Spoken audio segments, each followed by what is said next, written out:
Akon. Yeah, man. Talk to me about when you discovered that man and realized that he had that star power. Well, it was weird because we didn't start off as business partners or doing anything business-wise. Yeah. I was developing a group called Chronic, which Lil Zane was in that group. And Lil Zane actually brought Akon to my studio. And then Akon saw he saw Usher and TLC, and I think at the time he saw I was developing Destiny Childs and Pink, all these people coming out of one building, and what he was thinking was, I need to know that guy. Yeah. And so they introduced him to me. Then he came in and rented out some space just so I can hear him. Yeah. Yeah. So he rented out my studio, and then I would just walk by, and I was like, oh, dude got an incredible tone. But I never thought nothing really about it. Yeah. And every day he just would ask me different questions about the music business. And then I would kind of drop a little something down. Every time I drop something, he'll pick it up. And then I think he went and got a publishing deal, because Akon was a writer and a producer first. He got a publishing deal, and I think, he had blew through the money and had probably $75,000 left. Yeah. And then I set him down because I started seeing him pulling up in whips and and he looked like, you know how one of them cars that had all the lights and the flags and everything on it. And I seen him wasting his money on whips like that. I said, hey man, I think, you might want to slow down on that and invest in yourself, because you're coming over to my studio. You might want to invest on your own studio. Yeah. And so I gave him that game, and he went and got a studio, and he set up shop. And he, I think he did a deal at the time with Elektra. Sylvia Rome signed him, and I end up signing to Elektra later on.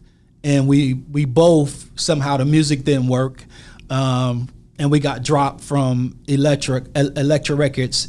And then he came back to me. He came back and asked me more about business, and then we just became friends at that point. And hey, I always knew he had an incredible tone, and I knew his talent was there. And I just said, if it was packaged properly and the world got a chance to hear it, he would be one of the most influential artists in our generation.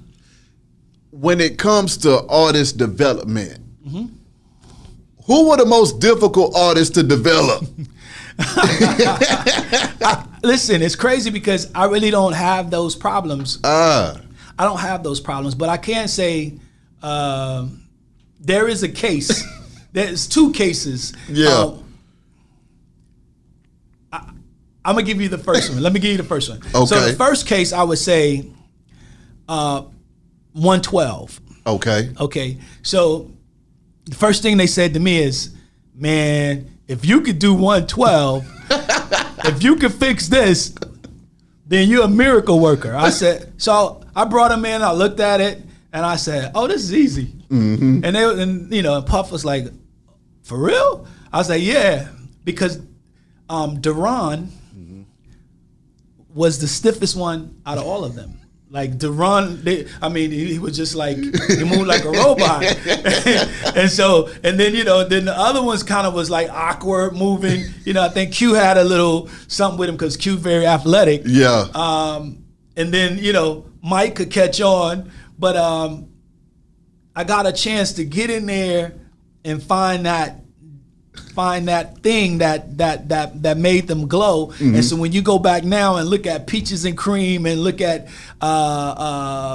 Come See, Only You couldn't tell, man. You couldn't tell. They spent the time. They got in there. We worked it out. And then by the time Puffy saw it, he was like, oh my gosh. He was like, yo, money, you gotta, yo, money, checks out money. Yo, we gotta do your money, It's like, and the next thing you know, I went on a Diddy excursion for about 9 years. Break down the Diddy excursion for 9 years, though, Devyne. You gotta think. Me and Diddy, this is like, I would say it's more like Phil Jackson and Michael Jordan. You know what I mean? Because I would say he was probably the most, he worked the hardest. Yeah. And so I have to give that to him. I'm not saying, he didn't have to be the most talented, but he will outwork you, which was his talent. As you can see today, he has a different skill set that most people don't have. Man, we did everything from tours to the videos to television shows to you name it.